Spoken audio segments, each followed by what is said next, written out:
my colleague Alex Padilla. Thank you, Senator Hirono.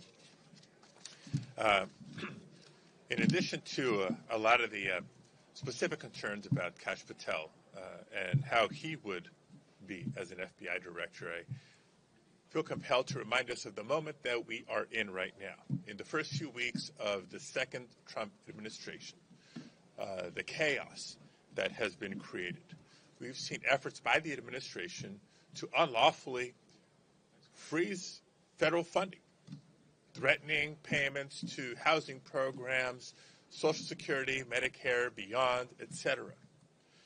We have seen unprecedented access by the world's richest man, enabled by the richest president in history, to access the Treasury Department's databases, threatening not just payments, but putting at risk everybody in America's personal information.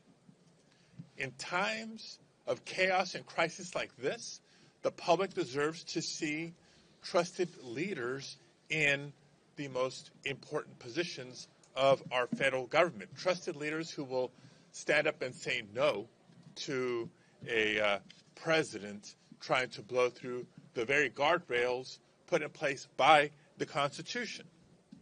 So it's in that context that makes the nomination and potential confirmation of Kash Patel even more alarming. Judgment, you've heard about that before. As we heard during the confirmation hearing, and yes, I asked about questions of his judgment in prior service. Willing to put the safety of military personnel at risk by giving false information during a hostage rescue operation. That's the kind of judgment you want at the FBI? I don't think so. Lack of preparation. When I asked him about his thoughts on what should be common sense gun safety policies and protocols, what his position was on things like universal background checks, either failed to answer, chose not to answer. Poor judgment, clear lack of preparation for the position of FBI director that oversees our background check system for a reason.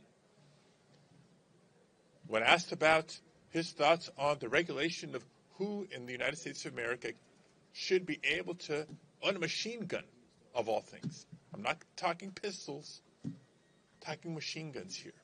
Again, refusal to answer, lack of knowledge, lack of recognition that the FBI director oversees that very policy. Beyond concerning, beyond alarming. Let alone his lack of ability or lack of willingness to serve independently. It's not just the Department of Justice, it's been the FBI specifically that has performed at its best when it serves the people, when it honors the Constitution and respects the rule of law. Clearly, Kash Patel puts that secondary to his loyalty to Donald Trump. Look, the president was elected. I'm not denying the election or the results. The president has chosen a nominee. Disappointing choice in Kash Patel. Now it's up to the Senate to either confirm this nominee or not.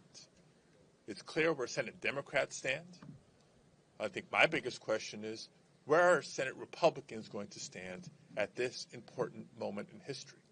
Will they choose the rule of law? Will they choose the Constitution?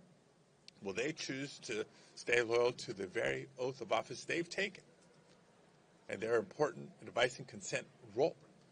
Or will they choose loyalty to a reckless president?